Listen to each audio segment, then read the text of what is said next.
Welcome back to your channel. I hope you're well. In today's video, I will be installing a splashback panel on our kitchen walls. Just a little bit of background, guys. We moved into this property just over 5 years ago, and ever since then we've not had the time to do any sort of improvement or decorate stuff that much the way we wanted it to be. Now we've got the time, and we thought it's best we do it now. Part of the improvements we intend to make is to install splashback on the kitchen walls, and as we all know the importance of splashback, it does serve as a protection against the wall to prevent it from water and steam. For this project, I will be using the IKEA LYSEKIL high pressure panel. It does have a marble effect to it, and on the other side, it is patterned. It is currently sold for £20 in IKEA, and it makes it more cost effective and affordable.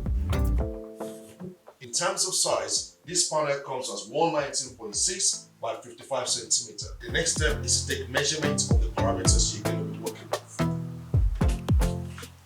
For this project is between the kitchen cabinet and the worktop.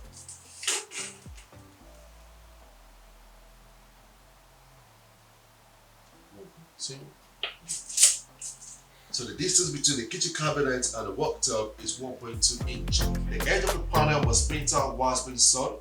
So for a clean cut as much as possible, I would advise that you make your marking on the opposite side of the panel before you cut through.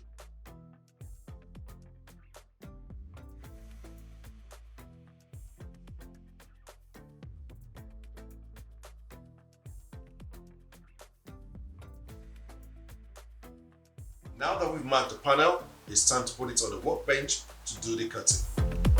The first thing you need to do before cutting is to make sure you've secured it on the workbench.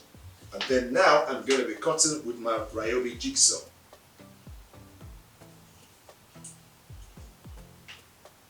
Both blades are the same sizes, however, one has more teeth than the other. For smoother cuts, it is quite important to use the one with the more teeth than the one that has less teeth. This is called TPI, teeth per inch.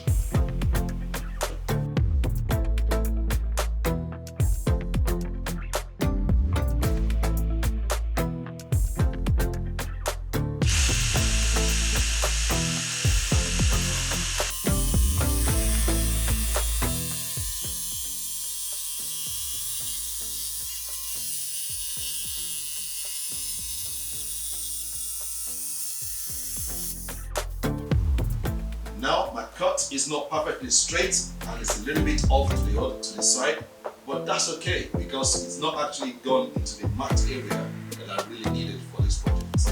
So now I'm just going to try to correct it.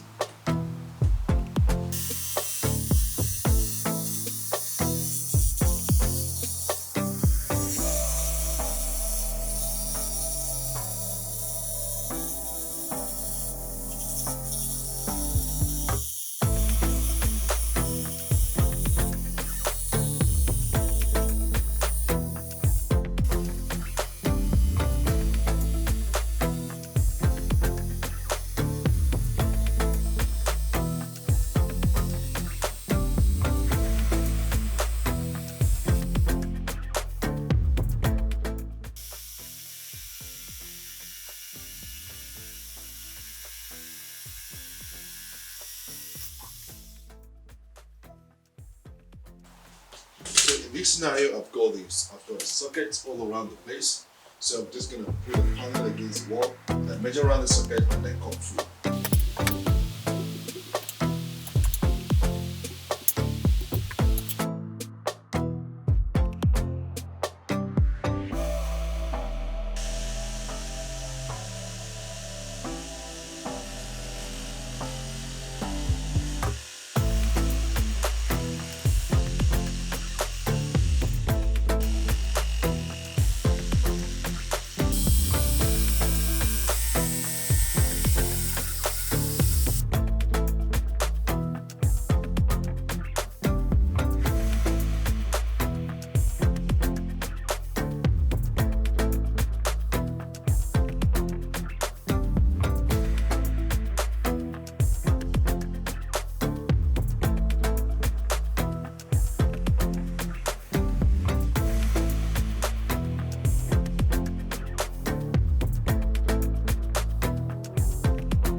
used a decorative caulk to fill the gaps around the sockets and the edges of the panel.